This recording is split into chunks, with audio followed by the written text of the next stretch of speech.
Good morning, sir. I'm here to discuss about three types of equilibrium in ship stability. Three types of equilibrium: states of stability, stable, unstable, and neutral. Stable equilibrium is in ship stability occurs when a vessel, after being held by an external force, returns to its original upright position once the force is removed. The stability is determined by the ship's metacentric height, GM, and the relative position of the center of gravity and the metacenter. Metacentric height, the distance between the center of gravity and the metacenter, determines stability. Stable equilibrium exists when Gm is positive, meaning M is above the G. A large Gm results in greater stability but can cause rapid rolling, making the ship uncomfortable for crew and passengers.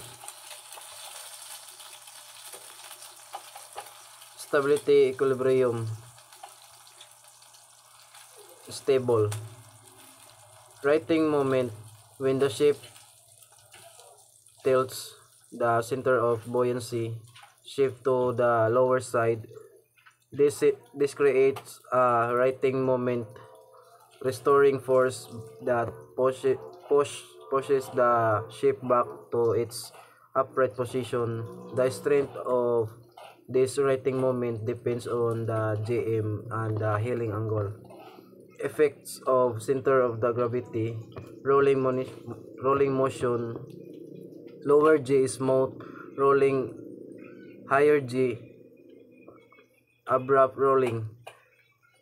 Bertois capsizing risk, lower G more stable, higher G increased risk. 3 is rod C performance, lower G better recovery, high G prone to excessive tilting. 4 is cargo stability, lower G secure cargo, higher G risk of shifting. Unstable equilibrium. Unstable equilibrium occurs when a ship, after being held by an external force, continues to tilt further instead of returning to its upright position. This condition increases the risk of capsizing. Cause of unstable equilibrium number 1 is negative metacentric height. The center of gravity is above the metacenter, leading to an overturning moment instead of a righting moment. Number 2 is high center of gravity. Excessive weight on upper deck, improper cargo loading raises G, making the ship top heavy and unstable. Number 3 is loss of buoyancy in one side. Flooding or uneven unloading can cause the ship to lose balance, increasing the likelihood of capsizing. Neutral equilibrium. Neutral equilibrium occurs when the ship, after being held by an external force, remains in its new position without returning to its upright position or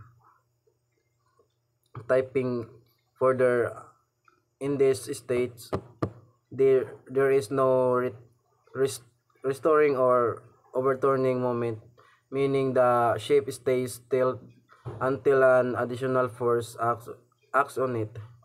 Cause of neutral equilibrium number 1 is metacentric height. When the center of gravity coincides with the metacenter, resulting in zero metacentric height. In this condition, the ship has no tendency to return to its original position or continue tilting. Number 2 is flat flat bottom vessels. Ships with a flat bottom like barges may experience neutral equilibrium, especially if the ship's shape of hull doesn't provide a strong righting moment. Neutral equilibrium effects of neutral equilibrium: no restoring force once the ship is still. It doesn't return to its upright position, which could be dangerous in rough seas. Potential for instability while not immediately hazardous, neutral equilibrium could lead to problems of the ship remains tilted for extended periods, particularly in unstable weather conditions.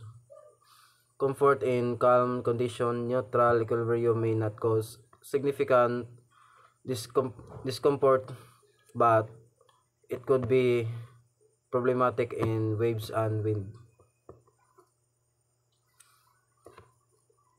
In the world of maritime design, stable, unstable, and neutral equilibrium, each of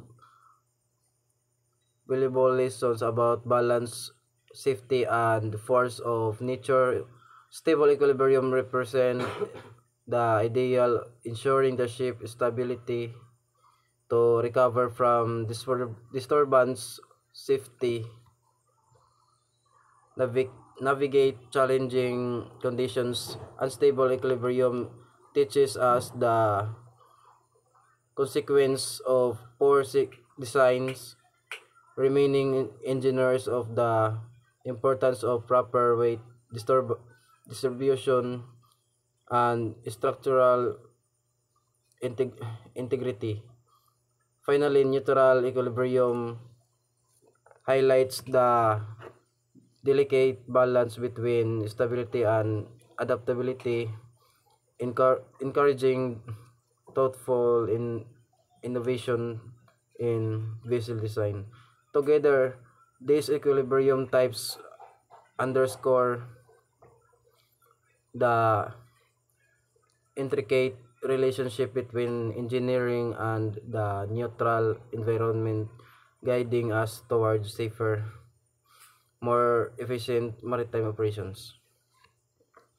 And that's it. That's all about the three types of three types of stability equilibrium.